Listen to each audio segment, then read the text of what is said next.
That's what this movie felt like, a chainsaw penetrating you.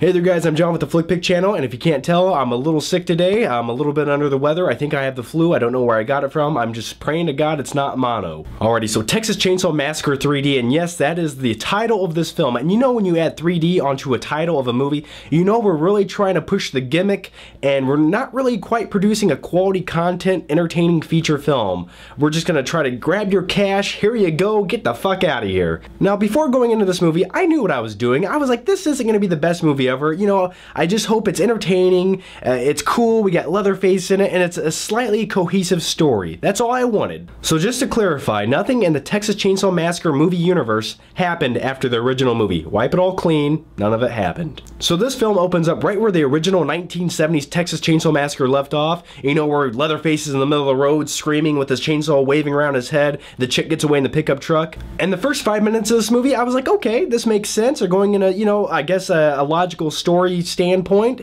You know, the cops come in, they basically surround the house, and I'm not going to give anything away, but the first 5 minutes of this movie, I was like, okay, I guess this is acceptable. And then the film cuts into modern day times, and that's where the story really starts to pick up, and that's where the problems lie with this movie. First of all, there's so many things in this movie screaming, hey, this is at least 2010. This is where the story's taking place because they have modern day technology. The cars are from like 2010 or 12, and you're like, okay, so now we're, let's see, 85, 95, 2005, 37 years from the original movie? That's right, I had to do math on my hand. So the biggest distraction of this film that just kind of turned it into a piece of shit was you have these characters set in this modern day reality where the movie puts you, and they're only about 20 years old. But you're supposed to believe that these were, or at least one of them was a child at the time of the mid-1970s era when this film took place. So that would make her, you know, 35 to 40, but in this movie she's only 20.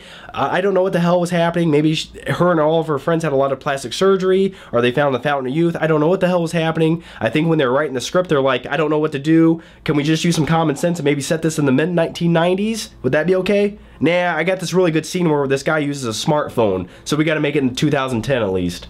Nah, fuck it, I don't care, do it. Now the main chick in this movie is really hot. She looks like Kelly from Saved by the Bell. And then you have some other characters in the movie, and it's just like, who gives a hell? They're all gonna die anyway, so let's just continue. Anyway, the main plot to this movie is the main character finds out that she inherited this house from a long-lost grandma in Texas. She goes to the house. She's handed this letter by her attorney who gives her the house, and it says clearly, read before entering the house. Read this before you do anything. And bzz, bzz, bzz, bzz, a lot of people die. Now this movie kind of reminds me of another horror film by the name of Nightmare on Elm Street. Very similar. It's like they took a lot of the same plot points and used them in this movie because, you know, this town back in, you know, a long time ago did something bad to a very bad person, and then, you know, 20 years later they're trying to hide their dirty little secret, and everybody in law enforcement's in on the secret, but they don't want anybody else to know about it. Kind of very similar, yes. Now, I'm not gonna lie, this movie had a couple good jump shots in it, you know, especially when Leatherface appears out of the darkness with his hammer and beats somebody in the head or hangs somebody on a hook. Leatherface overall was okay. I don't have any major complaints with him other than the fact that he should have been a lot older than he is. He was still a creepy bastard, and in this movie he had a goatee. Now some of the 3D shots in this movie where they throw the chainsaw right at the screen looked okay. Not as good as they should have, but there was a few shots in this movie that looked okay in 3D. Do I think that's justifiable by the ticket price? Absolutely not, but they were okay. Now during the third act of this movie, the movie takes a turn into what the hellville where nothing makes sense and it's really not justified in any way. Okay, I'm sorry, you know what, spoiler alert, I have got to talk about what this movie does in order to really express my opinion on it. Okay, during the final confrontation in this movie, the main character, who I'm just gonna call Kelly from Saved by the Bell, basically starts coinciding with Leatherface because he realizes that, oh, you are my cousin and we're family and that's okay, so I don't have to kill you now because I have the mind of a child. And she's like, yes, I agree, we're cousins and I feel sorry for you because our families were both killed by these evil, corrupt townsfolk who, I guess, wanted to wipe out or murder our white trash family off the planet. Even though Leatherface killed all of her friends and her boyfriend, everything's okay now because now they're cousins. But the worst part of the movie is, right before she saves Leatherface, she has this chainsaw and she throws it to him and she says, here you go, cuz.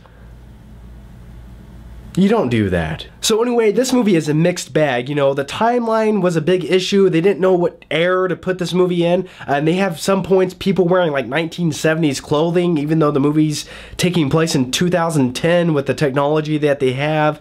And then other things don't coincide with one another. Also, throughout the movie, every time they go to show a date, like the date should be like 1974 or 1975 when the original movie took place, they always hide the date.